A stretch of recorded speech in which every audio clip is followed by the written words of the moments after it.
أيها الأحباب، قضى الله وقدر أن كل إنسان في هذه الحياة لا بد أن يقاسي الصعاب، وقد خلقنا الله جل وعلا في كبد، بل وأقسم الله جل وعلا وهو أصدق القائلين: لقد خلقنا الإنسان في كبد.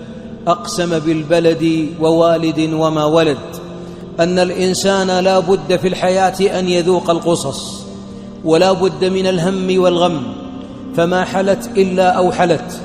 ولذلك الذي يبحث عن دار لا شقاء ولا عناء لا بد أن يبحث عن موقعها عند رب العالمين في جنات النعيم. هذه الدار شاء الله ألا يصفو فيها عيش، طبعت على كدر، وأنت تريدها صفوا من الأقذاء والأكدار.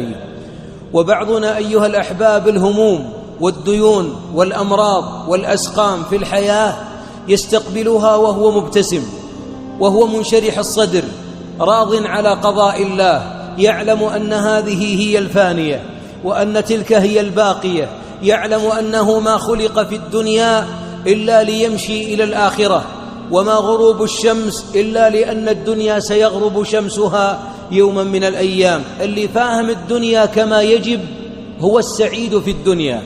أما الذي كلما ضاقت به ضجر وتذمر وزمجر واكفهر وارتفع الصوت، ودائما يتحدث عن الدنيا بأزماتها وهمومها ومصائبها، نقول: أنت قد أخطأت المسير. أنت في الدنيا لا يصفو في الدنيا مشرب، ولا يمكن أن تستقيم الحياة، لأن الله شاء للدنيا أن تلعن. الدنيا ملعونة، ملعون ما فيها إلا ذكر الله وما والاه. ومعظم المكروبين والمكتئبين والمغمومين ما فهموا الدنيا على حقيقتها. هذه الدار قال الله عنها أنها له ولعب وزينة وتفاخر وتكاثر، وشبهها بالزرع الذي يعجبك خضاره ثم يهيج فتراه مصفرا ثم يكون حطاما. ولذلك أيها الأحباب أسعدنا وهو اللي فهم الدنيا على حقيقتها فاستعذب الآلام فيها. وانظر إلى حياة محمد عليه الصلاة والسلام، جاع فيها، ما سكن القصور، مات أبناؤه الستة قبله، ولم يبق من أبنائه إلا فاطمة رضي الله عنها. أخرج من وطنه، عذب أصحابه، قتل عمه، هاجر أصحابه، دنيا العناء كلها. لكن الحبيب كان في الدنيا منشرح الصدر، لأنه يعرف الدنيا وأن الله لا يرضاها أن تكون لأوليائه جزاء. نعم، ولذلك وهو على فراش الموت عندما خير أن يمد في أجله أو أن ينتقل إلى لقاء ربه قال: بل الرفيق الأعلى.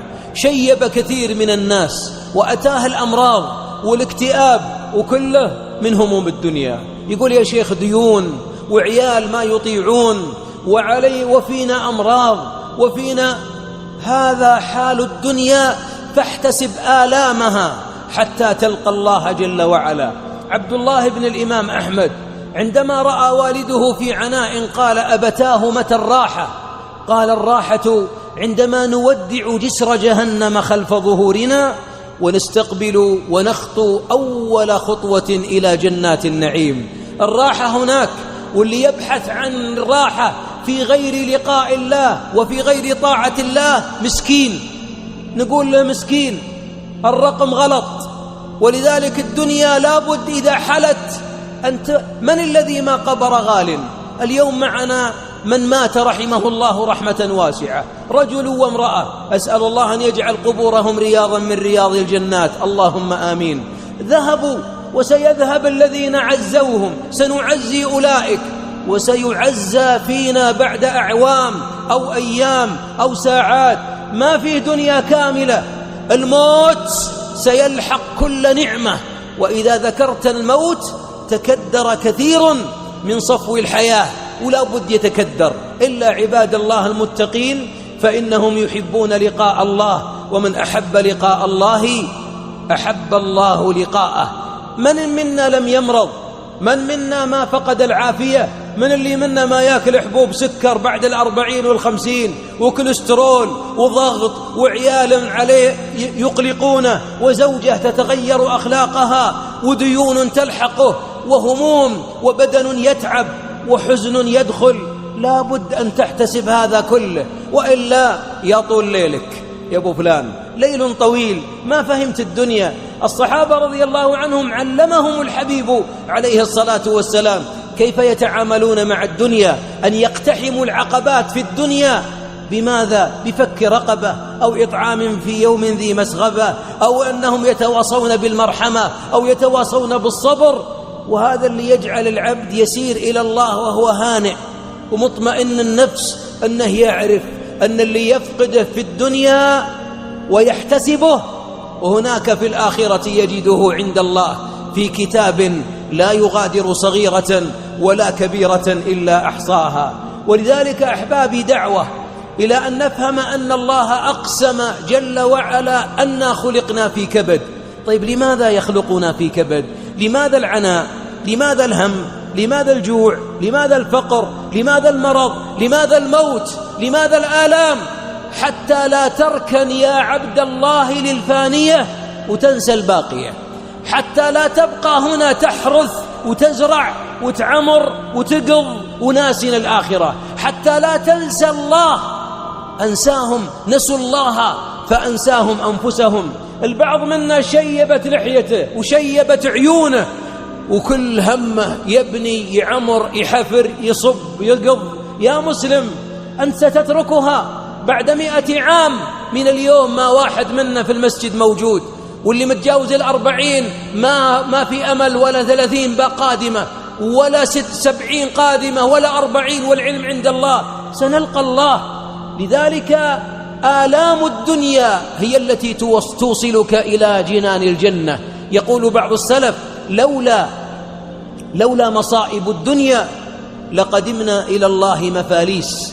لولا أن الله يصيب العبد في بدنه وفي ولده وفي ماله وفي من أحبه ويحتسبه ويصبر على الألم وعلى الحزن، وإلا ما الذي يوصلنا إلى الجنة؟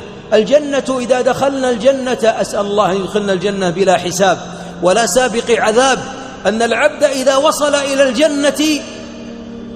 إلى الجنة أحبابي دخلت الملائكة تبشره، وأكبر سبب أوصلك للجنة والملائكة يدخلون عليهم من كل باب: سلام عليكم بما صبرتم. ولذلك أقول للمريض: يا اللي تأخذ إبرة وتأخذ علاج، أو ذاك المريض الذي يقلبونه على الفراش، احتسب الآلام واحتسب الأنين واحتسب التعب واحتسب الحمى، فوالله إنها تكفر الذنب. بعض المرضى على سرير المرض من أعوام طوال ما ماتوا ولا هم مع الأحياء يدرجون. أتدرون لماذا؟ إن كانوا من المحتسبين لهم منازل عند الله في جنات النعيم لم يبلغوها بعد. إذا بلغوها قبض الله أرواحهم، وصار النوم على السرير هو أحد أسباب الثبات على الصراط يوم القيامة.